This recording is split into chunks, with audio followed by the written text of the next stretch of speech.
In the West, if you're talking about esports, their first game that really started it was Quake. Good Quake match really did feel like visceral, very kind of direct combat between two people. Even just from a technological standpoint, it pioneered a lot of the aspects which obviously were very key to games. It was really the first arena shooter that was truly 3D. There's a lot more potential for skill and a lot more potential for people to express themselves and explore the game world. It enabled the creation of things like the rocket jump, bunny hopping, all these kind of things didn't exist before Quake. Map control became a really big factor where players could move around very, very quickly. Quake has not only the most unique movement, but I think actually the most difficult and varied movement. The weapons were kind of imbalanced, right? There was really only the rocket launcher and the lightning gun that really mattered, but that's part of what made it fun. Quake is truly one of those milestone games in esports. Not many other games, except for maybe StarCraft Brood War, have a legacy to the same degree. Going to QuakeCon, you become a part of that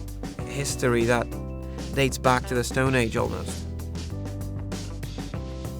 So I think Thresh was the first ever esports player who could be categorized as the mastermind player. And it's no exaggeration to say he was essentially years ahead of his time.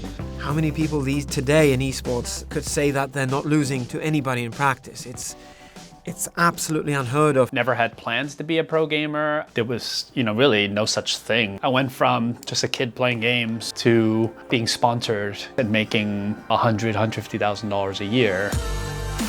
If anybody knows Thresh, then they know that he won a Ferrari. Easily the most memorable moment of my career. The irony, of course, is I think I was like 17 at the time. John Carmack's like, dude, how are you getting this car home? And I was like, I have no idea.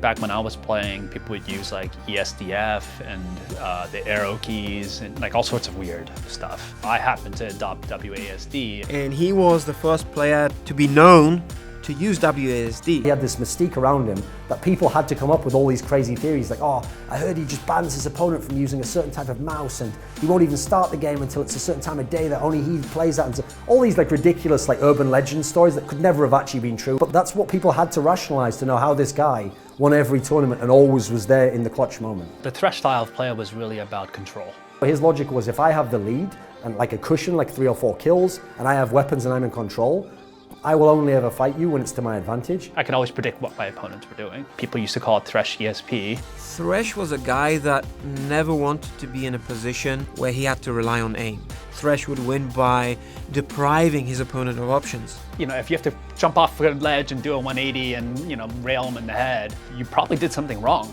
I didn't really care if I racked up 50, 60, 70 in terms of a score. All I cared about was to win. It's not untrue to say that Thresh influenced all of esports.